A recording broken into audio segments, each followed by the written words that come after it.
O jornalismo da Simpatia FM apresenta uma entrevista com Dirceu Carneiro. Foi prefeito de Lages, deputado federal e também senadora. Acreditando que cumpriu seu papel como político, há mais de 20 anos voltou às suas origens, vindo a morar e trabalhar no campo, no interior aqui do município de Campos Novos, onde possui a sua propriedade. Dirceu volta a ser lembrado neste ano, especialmente por um de seus momentos marcantes como primeiro secretário do Senado Federal. Foi responsável pela entrega da citação ao ex-presidente Fernando Collor de Mello, culminando no seu afastamento da presidência da República, e o comunicado de posse ao vice Itamar Franco. O que eu disse ao presidente da República quando ele assinou é que eu esperava que este ato fosse uma contribuição da nossa geração, porque eu também sou da mesma geração do presidente, servisse para o aperfeiçoamento da democracia no Brasil. O que o senhor ouviu do presidente Collor? Certamente. Dirceu Carneiro, seja bem-vindo ao Jornalismo Simpatia FM. Aproveitando este momento que o Brasil vive, nós temos satisfação de tê-lo aqui na programação jornalística da Simpatia FM. Bom, primeiramente, o senhor era primeiro secretário do Senado, ou seja, era de sua responsabilidade levar o documento do afastamento de Collor e também comunicar a posse ao Itamar Franco. Isso em 1992. Agora nós estamos em 2016 e o Brasil vive novamente um momento de impeachment, um processo de impeachment, diga-se de passagem. O que representa para o senhor, o que passa pela sua cabeça reviver um momento como esse, claro, hoje longe da política? Bem, na condição de 92, o Senado decidiu processar o presidente, como está ocorrendo hoje. E todas as decisões do Senado, quem executa é o primeiro secretário do Senado. E eu estava no exercício dessa função, como administrador do Senado. E aí me coube, então, executar o impeachment, que é você notificar o presidente da República, retirar-lhe o mandato, pegar a presidência da República nesse ato e levar para o vice-presidente, e nesse sentido dar posse para o período provisório ao vice-presidente. O impeachment é um procedimento que ele resguarda o processo democrático, porque quando você tem um presidente inviável e que comete crimes, e o crime não é um crime comum, é um crime de responsabilidade, portanto, o presidente não sai de lá e vai para a cadeia, porque não é crime comum, é um crime de responsabilidade. Então, o que é que acontece como punição para ele? Ele perde o mandato, não pode acessar nenhuma função pública durante um período determinado, que no caso é 8 anos. Nesse sentido, então, o impeachment é bastante contundente, porque ele retira um presidente eleito pelo voto popular e, por se inviabilizar-se na administração pública, ele é retirado e substituído. Isto está ocorrendo pela segunda vez.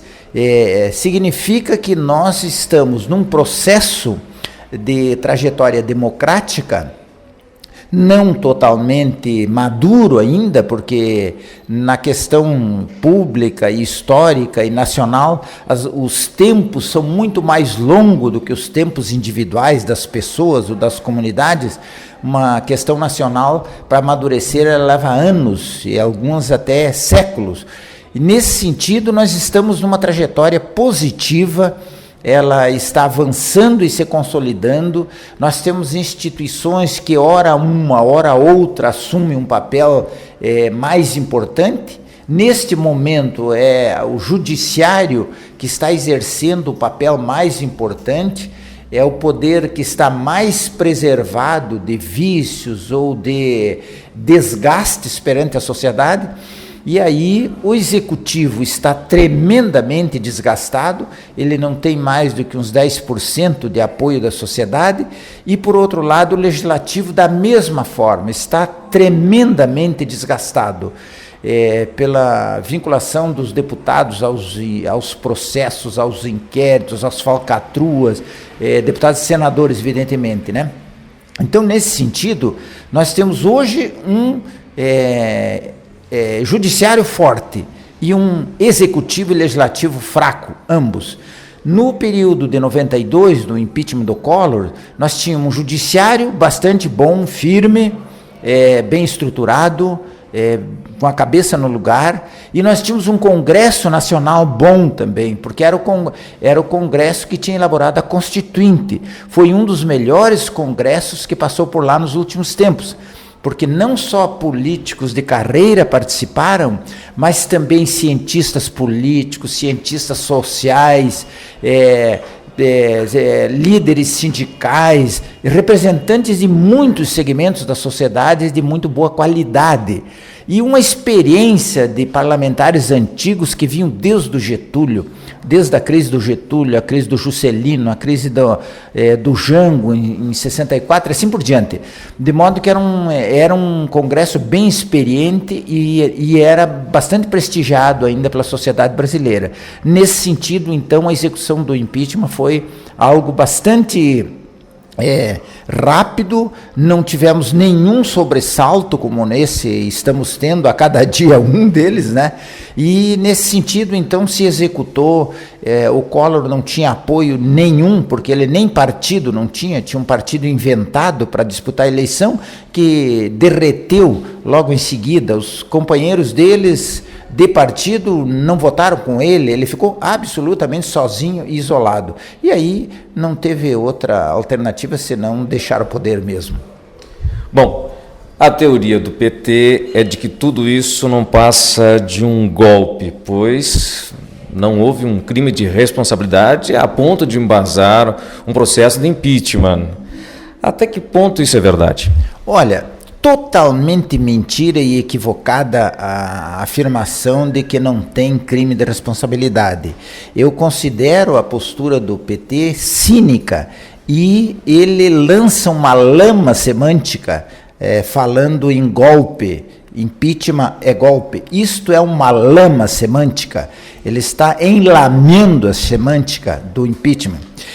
Ocorre o seguinte: a Dilma cometeu crime de responsabilidade com as pedaladas fiscais, porque as pedaladas fiscais são proibidas pela Constituição e pelas leis. E ela cometeu mais um crime, entre dezenas que nós podíamos apontar, mas só 2 estão registrados para o procedimento de impeachment, que um deles são as pedaladas e a outra é os decretos sem autorização do Congresso Nacional, mexendo no orçamento daquele ano. Então significa o seguinte: o presidente da República ele não tem autoridade para baixar decretos numa faixa de movimentação do orçamento que é fixado em lei. E ela fez o seguinte: ela pediu uma autorização para o Congresso Nacional para alterar as metas fiscais, e quando ela pediu, ela se achou autorizada a fazer já as modificações que ela tinha pedido autorização. Mas acontece que levou uns 3 meses tramitando na Câmara ou no Congresso para ser aprovado. Foi aprovado só em dezembro, o que ela pediu em julho ou agosto, coisa dessa natureza. Bem, nesse período, ela, ao invés de esperar a decisão do Congresso, ela se lançou a decretar. E isto aí feriu mortalmente a condição legal dela, porque o Congresso Nacional não tinha autorizado e ela usurpou a competência do Congresso Nacional nesse sentido. Então isso caracteriza crime de responsabilidade. Crime de responsabilidade não é um crime comum, não é aquele que o sujeito comete e acaba na cadeia. O crime de responsabilidade, ele tem uma punição que é a perda do mandato, a perda da função que a pessoa está exercendo. Então, nesse sentido, é que ele está perfeitamente caracterizado como crime de responsabilidade. E o impeachment é um remédio constitucional, ele não é uma ruptura institucional, ele é um remédio para o processo democrático se fortalecer. Isto é, um presidente inviável, como a Dilma, que está destruindo o Brasil em toda a sua, no sentido lato dessa expressão, ela não tem condições de continuar porque ela está completamente imobilizada. Ela não fala com o Congresso, ela não fala com a sociedade, ela não fala com os empresários, ela não fala com ninguém. Ela está isolada e completamente travada no sentido administrativo. Então, a única solução viável para o presidencialismo é o impeachment.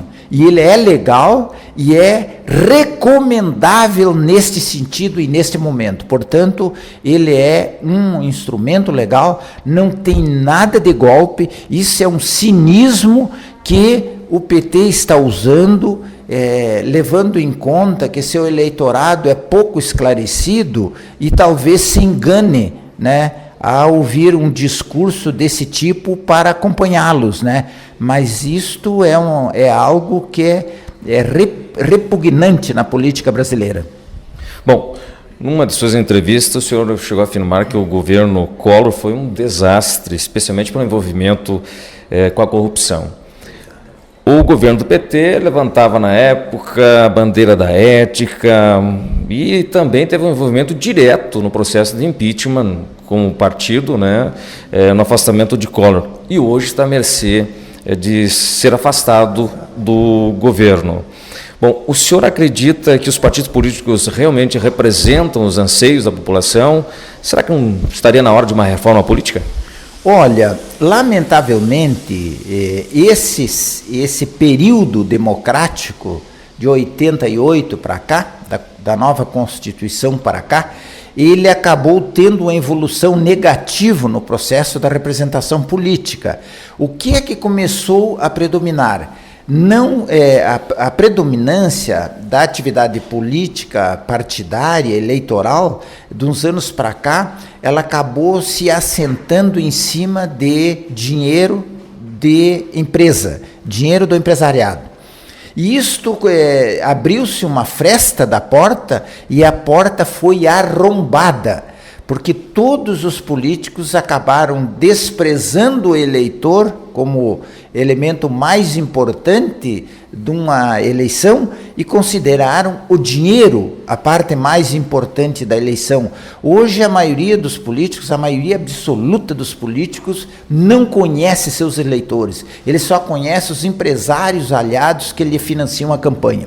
Isto introduziu uma distorção profunda no processo político e ele, como exige uma quantidade gigante de mobilização de recurso financeiro para ganhar uma eleição, o PT viu que ele não tinha condições de caminhar com as suas próprias pernas e fez uma aliança espúria com o empresariado brasileiro, montando uma quadrilha, né, de criminosos nas cúpulas governamentais e começaram a assaltar as empresas públicas e chantagear os empresários das maiores empresas brasileiras, favorecer setores que eram alianças históricas do sindicato dos metalúrgicos, como o setor automobilístico, o setor da linha branca, tudo aquilo que é metalúrgico era privilegiado.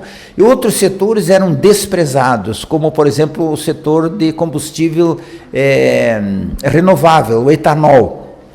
60 grandes empresas de produção de etanol quebraram nesse período em que o governo estimulou um setor e quebrou outro setor.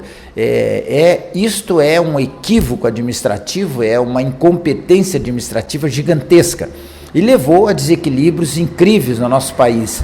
No período que se lutava contra a ditadura militar, nós éramos todos jovens naquele tempo e tínhamos inclusive certas alianças de combate à ditadura, onde alguns grupos lutavam com armas contra a ditadura. Nós sempre lutamos pela via política, pela via da rua, pela mobilização popular, coisas dessa natureza. Mas havia grupos que lutavam com as metralhadoras, com os fuzis e tal, e esse grupo era exatamente o que hoje está no poder, ligado com a Dilma. A Dilma pertencia às lutas armadas de Porto Alegre, nós éramos contemporâneos de universidade, e eu os conhecia muito bem.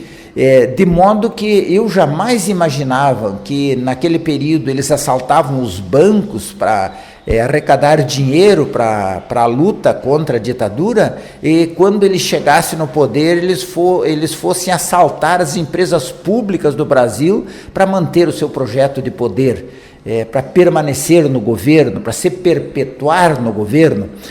No processo democrático, desejar se perpetuar no governo é nojento, não é aceitável, é altamente condenável, porque partido político, e é o partido que ganha as eleições, ele representa uma parte da sociedade. Quando ele exerce as suas funções, naturalmente ele privilegia aquela parte da sociedade que ele representa. E, portanto, é necessário que numa outra etapa, um outro partido assuma para ele também oferecer alternativas para essa outra parte da sociedade que o partido anterior não atendia direito. Então, isso que é o processo democrático. O processo democrático, ele exige alternância no poder, para ele ter qualidade, para ele atender a sociedade como um todo, e perpetuar-se no poder, em termos de política partidária, é algo repugnante, não pode ser aceito. E esse foi o projeto do PT. E eles fizeram totalmente descaminhos para manter-se e acabaram chegando ao momento de hoje, que é um desembarque humilhante do poder. O senhor acredita que nós estamos correndo o risco de uma guerra civil? Não. Isso não há a menor hipótese. Você veja que em todas as manifestações que houveram no Brasil, inclusive aquelas paulistas lá de milhões de pessoas na rua, sequer teve um conflito de desforço pessoal um contra o outro. E mesmo na esplanada dos ministérios, grupos, cada um no seu lado, respeitando as regras do jogo, e não houve conflito direto nesse sentido, que poderia gerar alguns desequilíbrios indesejáveis. Mas, por outro lado, nós percebemos que o PT ele introduziu um componente marginal nos movimentos sociais. Os movimentos sociais no Brasil foram sempre bastante civilizados, democráticos, éticos, exceto aqueles conflitos gigantes como Canudos ou Contestado. Esses foram violentos mesmo, mas afora esses grandes conflitos, a luta da sociedade, dos grupos sociais, pela reivindicação dos seus direitos, seus interesses, eles sempre foram bastante civilizados. E o PT lutou muito para dividir a sociedade brasileira entre negros e brancos, entre pobres e ricos, entre estes e aqueles, ou nós e eles, né? Esse foi um desserviço que o PT tentou sempre pregar na sociedade, essa divisão, porque eles tiravam vantagem com isso. Isso é um desserviço político que eles estão prestando ao país. Nesse sentido, então, eu considero o povo brasileiro bastante amadurecido. A gente observa as manifestações, exceto esses segmentos muito estruturados do PT, muito aparelhados seria o termo mais apropriado, e você pode ver e pode anotar que todos esses movimentos que aparecem aí se manifestando, embora ridiculamente pequenos, às vezes 20 indivíduos trancam uma estrada e ficam metendo fogo em pneus e fazendo arruaça dessa natureza, todos esses recebem dinheiro de alguma instituição que o PT mantém. Então, Banco do Brasil, Caixa Econômica, todos esses grandes deslocamentos de MST e de outros são tudo financiados pelo próprio governo. Eles têm, inclusive, uma logística até de sanduíche. E um dinheirinho por fora para comprar umas coisinhas lá também. Eu vi uns ambulantes falarem que o dia que ia a manifestação contra a Dilma, que eram milhões de pessoas, eles não vendiam muita coisa na rua, mas quando vinha a turma do PT, eles gastavam bastante com eles. Então, veja só como é que são as coisas. Esses movimentos são financiados, vergonhosamente financiados. Isso é um crime também. De modo, então, que a estrutura política que o PT tentou implantar no nosso país é um desastre do ponto de vista da construção democrática. O próprio Lula, quando estavam julgando o mensalão, todas as acusações eram com perícia federal, constatando a verdade daquilo, com perícia. Ele dizia que aquilo era uma perseguição política do Supremo, que era não sei o quê.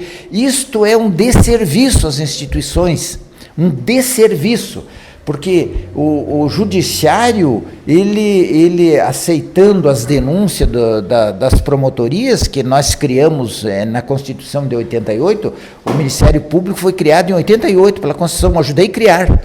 E eles estão prestando um belo serviço, fazem algumas bobagens também, né? Mas estão prestando um belo serviço à sociedade, particularmente pegando os grandes malfeitores do interesse público, como os Maluf, os Lulas, os etc. e tal, aí, né? De modo que o papel que o Ministério Público está fazendo é muito interessante. E o PT sempre desconstruindo, né? Sempre desmoralizando o Judiciário, o Ministério Público, as coisas que batem neles, né? Para corrigir as suas distorções, eles acabam também desmoralizando nos seus discursos, nos seus comportamentos e assim por diante. De modo que tudo isso é um desserviço, é um partido que precisa aprender muito ainda nessa convivência democrática. E um dos piores desserviços que o PT presta é querer dividir a sociedade entre nós e eles. Isso é repugnante também.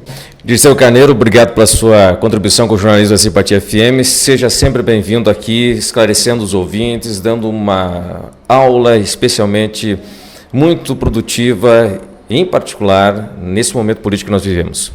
Para mim é uma alegria muito grande poder falar aos nossos conterrâneos e aos catarinenses, aos camponovenses e aos vizinhos aqui de Campos Novos. Eu atravessei essa cidade aqui em 1953 a cavalo, tocando um gadinho que nós trouxemos lá de Matos Costa, perto de Caçador, em 2 tropas, portanto 2 vezes no ano de 53. E eu adoro Campos Novos, eu tenho um fascínio por Campos Novos incrível. E um outro detalhe, tem um brasileiro que trabalha, se não me engano, na Inglaterra, ele trabalha com atividades ambientalistas e coisas dessa natureza. E ele uma vez fez uma declaração que ele considerava uma das áreas de natureza mais bonita do mundo, Campos Novos. Ele se referia talvez ao Portão do Alto, que é aquele trevo que vai para o Celso Ramos, ali se chamava Portão do Alto. E quando a gente fica exatamente em cima daquela colina, você vê uma paisagem fantástica para o oeste, né? Que é incrível, e é para lá que eu moro, por isso que eu acho mais bonito ainda.